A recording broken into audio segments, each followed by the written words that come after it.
there's something really cool about being in a hammock that's just so relaxing, just so amazing. It's just laying there in, oh my God, there's a bumblebee in here. Let me show you. I don't know if you can see it, but it's really big and it's flying all around me. But we're just gonna do the video still, okay? Because I don't have a lot of chances. I thought about how I could encourage someone who struggles with finding balance in their lives. Balance, I mean having some sort of control, having some sort of, I'm literally ignoring the bumblebee that's right over my head. Oh my God, I gotta get up.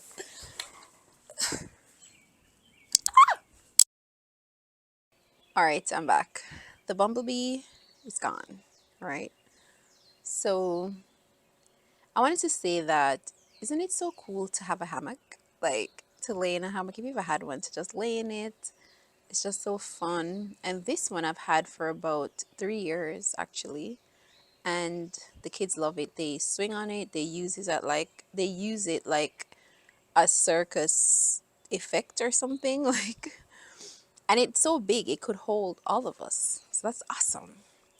Anyways, as I laid in the hammock today, I thought about what would I say to someone who's feeling, just overwhelmed with their life. They're feeling like it's just too much for them to handle, like all the responsibilities that they have, especially women. I feel like I have a special place for women because I'm a woman and I know what it's like to have the weight of the world on our shoulders. Meaning, I mean, guys have it too, they have a whole set of problems. I feel like we have a lot of responsibilities that we take care of. We take care of our household, our jobs, our bodies, and our children. We kind of just make sure things run smooth in a general sense. And I feel like sometimes it could feel a lot, especially with our hormones, because remember, men have one steady stream hormone, testosterone. We have three. And so once a month, things get crazy, right? And that affects our moods, it affects our abilities to think clearly, to do things, to stay on track, to stay on our diets, to work out. It affects everything. So I feel like we need to pay special attention to ourselves and our bodies, and our challenges are a little bit harder because of that. So I want to encourage someone today who is feeling that way, feeling like life is just too much to bear, too much responsibilities or too many responsibilities. And I was there too. And I want to share with you something or some things that worked for me. Hopefully, they could work for you too. So, the first thing that really, really shifted things for me was when I started to focus more on my faith. This is how I was feeling. I have three small children, under 9 currently. So, at the time, a few years ago, they were younger. I have a husband and I want to nurture that relationship.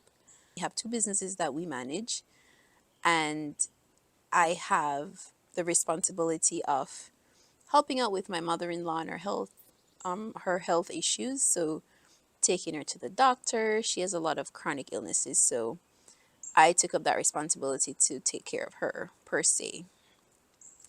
And working out, like, we all have that 20 pounds you want to lose, right? Being healthy, eating properly, making sure everyone has what they need, making sure everyone's healthy, everyone's teeth are checked, everyone's in school properly. And I'm homeschooling my oldest son, so that just adds fun to the mix. He's in soccer, so we go into that 3 to 5 times a week. And on top of your house chores, right? Your laundries, all the things. So I just felt like there's no time for me. There's no time for me to even think about what I want to do with my life. At this point, I didn't know what my purpose was, and I didn't have the time to even figure that out. I felt like I couldn't breathe. It was just like Groundhog Day, day after day after day. It was just stuff after stuff to do, to do. There was no break, right?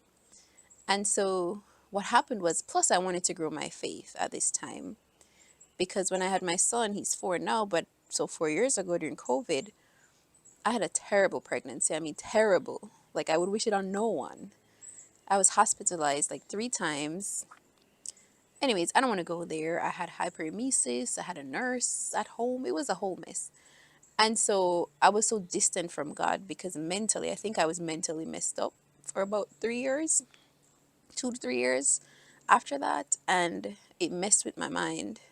And I couldn't, it took me a while to get back to going to church and seeking God and all of that. So mental illness is real, guys. Don't sleep on that. Okay? You need to address that. I didn't take any medication or anything. I just fought through that. I was never diagnosed, but mentally I was messed up. So, long story short, I wanted to grow my faith. I started going back to church, but I just didn't feel that connection, that was there before, that strong connection. And so, the first thing I did was seeking to improve my faith. I prayed to God just like last year. I said, I want to grow my faith. I want to be close to you. I want you to know me, right? Because I think I went to a church sermon and they were like, God's gonna be like, I don't know who you are. So I want God to know me. I want one that on that day, Jesus knows me, He knows my name. I don't want to hear depart from me. I don't want to hear you didn't do enough. I want to do enough. I want to do more than enough. So I prayed and I asked God to help me with my faith, help me with my doubts, strengthen our relationship, right? And so that's what happened. I just focused on that. I kind of forgot about everything else, took a break when I needed to, and stopped focusing on all the things we have to do because there's a lot of advice about what to do when you're overwhelmed, right? Set boundaries, say no to people, plan, schedule, time block, all these things that you can do, but I didn't want to do anything else. I kind of wanted to solve the problem. And I think at the base of it all, the problem is that we're trying to do everything ourselves instead of giving everything to God. And so all those tactics and strategies are great, but if we're just still sitting and trying to do things on our own, it's just temporary. We're just going to relieve ourselves for a little while, but then it's going to come back. So I wanted to get to the root. And the root is if I could believe with all my heart that Jesus is there for me, God is real, and He'll take my burdens, and He wants the best for me, and everything's going to work out for my good, and all the promises of the Bible, if I could get that into this thick skull of mine, that these things are true, then there's nothing to worry about. Then if something doesn't work out the way I want it to, it's no big deal because I know God's for me, right? So it's like I needed to get that inside of me and I had to grow my faith in order to do that. So that's what I focused on. I prioritized my relationship with God. I prioritized reading my Bible and spending time with God and growing my faith and just being so sure of everything in the Bible that right now it doesn't matter what happens to me. It doesn't matter what happens to things that I'm trying to do. It doesn't matter if I get what I want because at the end of the day, I know that God is there for me and He wants the best for me. So I would say the first thing that worked for me was to grow my faith. The second thing was to be present for the moments in my life. So, like I said, I have 3 kids, I have a husband, and that's incredible because I remember when we couldn't have kids when we were trying to at the beginning. It was hard. It took us a couple years to do that. We had to do IVF, we had to do all these acupuncture and things. And now I have them. And can they, I don't want to say annoying, can they get on my nerves a little bit at times? Right? And I have to stop in those moments and I have to remember that I asked for them. right? Lots of times the problems that we face or the struggles that we're facing is related to something that we wanted, something that we asked for.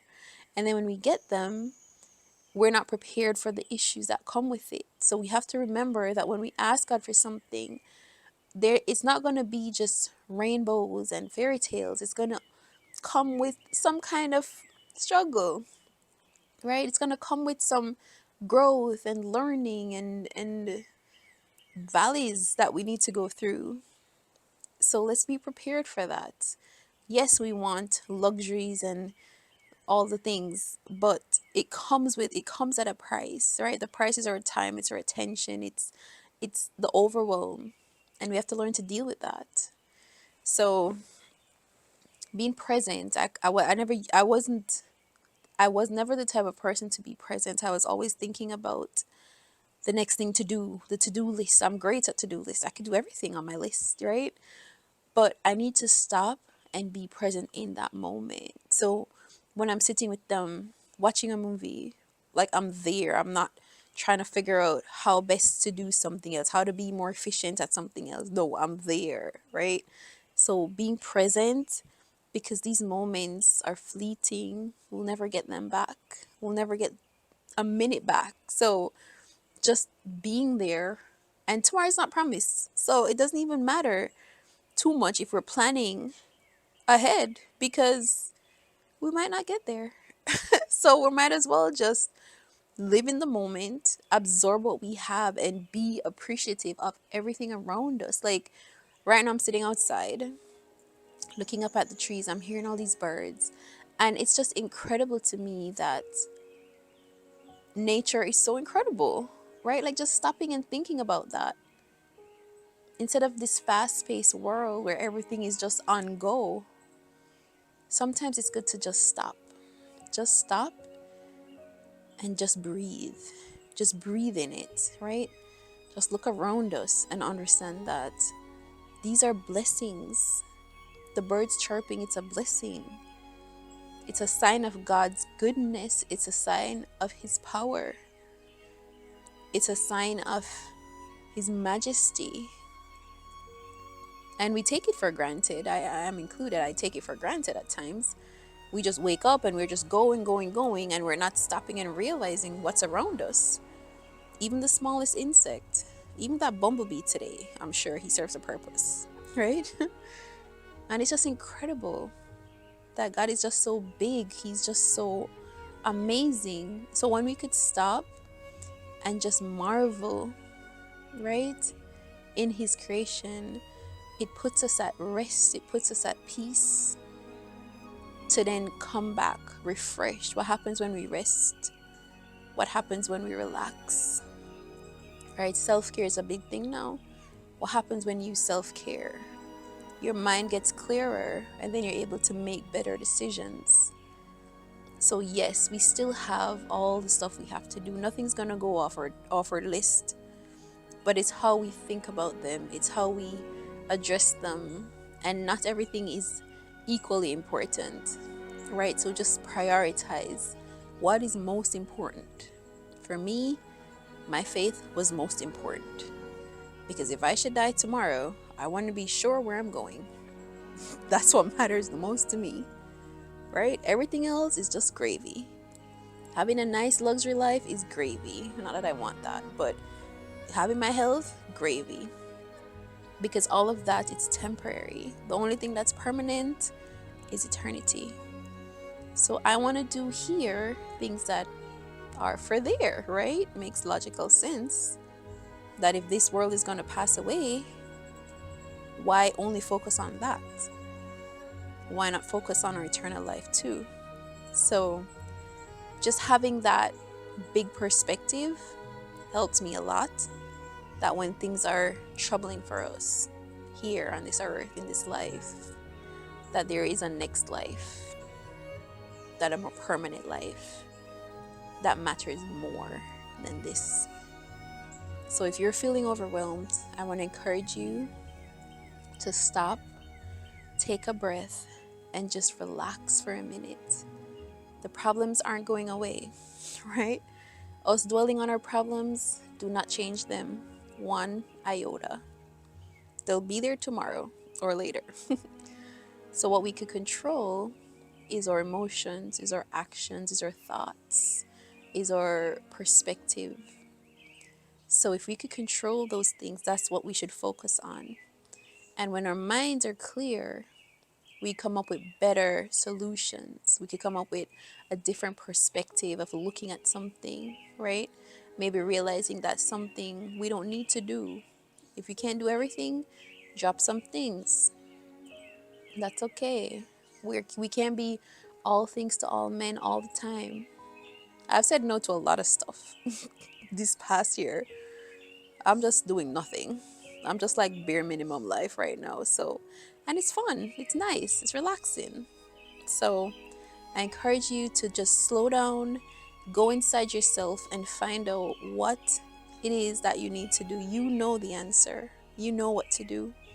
We're just afraid of disappointing people, we're afraid of saying no to people, we're afraid of what people are going to say, but we know what we need.